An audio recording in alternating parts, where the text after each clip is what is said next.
വേൾഡിൻ്റെ പുതിയൊരു വീഡിയോയിലേക്ക് എല്ലാവർക്കും സ്വാഗതം. ഇന്നത്തെ വീഡിയോ എന്ന് പറയുന്നത് ഞങ്ങൾ ഫ്ലിപ്കാർട്ടിൽ നിന്ന് മേടിച്ചൊരു സൈക്കിളിൻ്റെ അൺബോക്സിങ് ആൻഡ് ഫിറ്റിംഗ് ആയിട്ടുള്ള വീഡിയോ ആണ് കേട്ടോ. ദിജുവിന് സൈക്കിൾ വേണമെന്ന് ഭയങ്കര ആഗ്രഹമായിരുന്നു. ഞങ്ങൾ ഷോപ്പിലൊക്കെ പോയി നോക്കി, പക്ഷേ ഒരു 5K 6K അങ്ങനെയൊക്കെ ആയിരുന്നു റേറ്റ് വന്നിട്ടുണ്ടായിരുന്നത്. ദിജുവിന് സൈക്കിളിൻ്റെ റഫ്യൂസ് ഇല്ലാത്തത് കൊണ്ട് ചെറിയൊരു സൈക്കിൾ, അന്ന് അത്യാവശ്യം നല്ലൊരു ക്വാളിറ്റി ഉള്ള സൈക്കിൾ മേടിക്കാമെന്ന് വിചാരിച്ചു. അങ്ങനെയാണ് ഫ്ലിപ്കാർട്ടിൽ നിന്ന് സൈക്കിൾ ഓർഡർ ചെയ്തത് കേട്ടോ. അപ്പോൾ ഇങ്ങനെയായിരുന്നു സൈക്കിൾ നമുക്ക് ഡെലിവറി തന്നത്.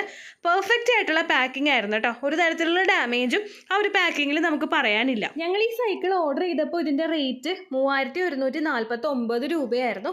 അതിന് ഈ സൈക്കിൾ വർത്താണ് കേട്ടോ. കാരണം നമ്മൾ പുറത്തുനിന്ന് മേടിക്കുന്ന സൈക്കിളിന് അത്രയും തന്നെ ക്വാളിറ്റി ഈ ഒരു സൈക്കിളിനും കാണാനായിട്ട് സാധിച്ചു. കണ്ടില്ലേ, നല്ല പെർഫെക്റ്റ് ആയിട്ടുള്ള പാക്കിംഗ് ആയിരുന്നു. അതെല്ലാം അൺബോക്സ് ചെയ്തുകൊണ്ടിരിക്കുകയാണ് കേട്ടോ ഇവിടെ.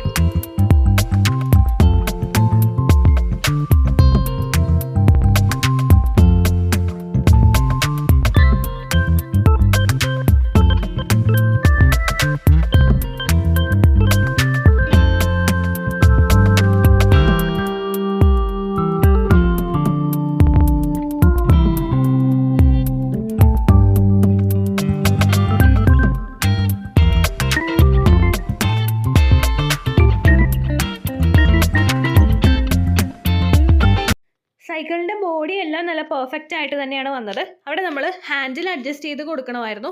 അതുപോലെ നമ്മൾ ഇരിക്കുന്ന സീറ്റ്, സൈഡ് വീല്, ഇങ്ങനെയുള്ള കാര്യങ്ങൾ, അതുപോലെ പെഡൽ, ഇതൊക്കെയായിരുന്നു നമ്മൾ അഡ്ജസ്റ്റ് ചെയ്ത് കൊടുക്കേണ്ടിയിരുന്നത്.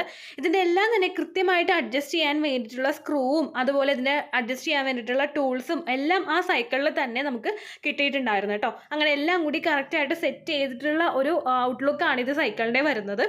അപ്പോൾ ഇനി ഇതിൻ്റെ ഒരു ഫൈനലായിട്ടുള്ള ഒരു പിക്കും അതുപോലെ തന്നെ മോളിത് ചവിട്ടുന്ന ഒരു വീഡിയോയും കൂടി ഞാൻ ആഡ് ചെയ്ത് കൊടുക്കാം കേട്ടോ. നിങ്ങൾക്ക് ഇഷ്ടമാകുന്നുണ്ടെങ്കിൽ നിങ്ങൾ ഇത് നിങ്ങളുടെ കുട്ടികൾക്ക് മേടിച്ച് കൊടുക്കുക. ബഡ്ജറ്റ് ഫ്രണ്ട്ലി ആണ്. അതുപോലെ ട്യൂബൊക്കെ ഉള്ള ടയറാണ് കേട്ടോ. നല്ല ക്വാളിറ്റി ഉള്ളതാണ്. അതുപോലെ തന്നെ നമുക്ക് ഒരുപാട് നാൾ യൂസ് ചെയ്യാനായിട്ട് പറ്റും കേട്ടോ. അപ്പോൾ ഇത്രയുള്ള വീഡിയോ. അടുത്ത വീഡിയോ ആയിട്ട് നമുക്ക് വീണ്ടും കാണാം. ബൈ.